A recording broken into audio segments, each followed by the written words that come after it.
वेगळं काय व्हावं तुमच्याकडून? अर्थात लोकांची म्हणजे अर्थात सगळ्यांची अपेक्षा होती, कार्यकर्ते देखील म्हणतात की अजित पवारांनी मुख्यमंत्री व्हावं. मी तुम्हाला सांगू का, सगळ्यांनाच आपापले नेते मुख्यमंत्री व्हावं असं वाटत असतं.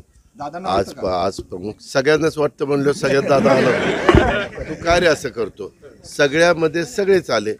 सगळ्या राजकीय पक्षाच्या प्रमुखांना वाटत असतं, प्रत्येकाचं वेगवेगळ्या प्रकारचे मत असतं, परंतु सगळ्यांचीच इच्छा पूर्ण होती अशातला भाग नाही. जागा एकच असते, त्याला तुम्हाला 145 मॅजिक फिगरचा आकडा गाठावा लागतो. आणि दुसरी गोष्ट, मतदार राजा ह्याच्या हातात कुणाला त्या ठिकाणी निवडून द्यायचं हे असल्यामुळं लोकशाही, संविधान, बाबासाहेब आंबेडकरांनी दिलेला मताचा अधिकार, या सगळ्या बाबी आपल्या सगळ्यांच्या समोर आहे. शेवटी चांगल्यातलं चांगलं प्रत्येकाच्या बाबतीत व्हावं, ती सगळ्यांचीच इच्छा असते. सगळेजण त्या पद्धतीनं प्रयत्न करतात. दादा त्याचबरोबर वहिनी देखील आहेत.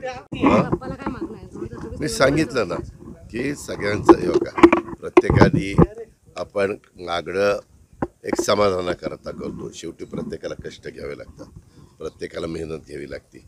आणि मतदार जो आहे, वोटर जो आहे, तो वोटरचा विश्वास तुम्हाला मिळवावा लागतो. असं देवादर्शनाने सगळं होतं अशातला भाग नाही, तो एक वेगळा भाग आहे. आणि काम करून लोकांचा विश्वास संपादन करणं हा एक वेगळा भाग आहे. तशा पद्धतीने सगळे राजकीय पक्ष आपापल्या परीने प्रयत्न करतात, तसा मी पण प्रयत्न करतो.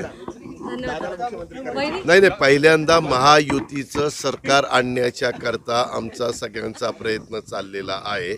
महायुतीचं सरकार आल्यानंतर सगळेजण आम्ही एकत्र बसू आणि निर्णय घेऊ. आत्ताच्या तरी निवडणुका मुख्यमंत्री एकनाथराव शिंदेंच्या नेतृत्वाखाली आम्ही त्या ठिकाणी लढवतो.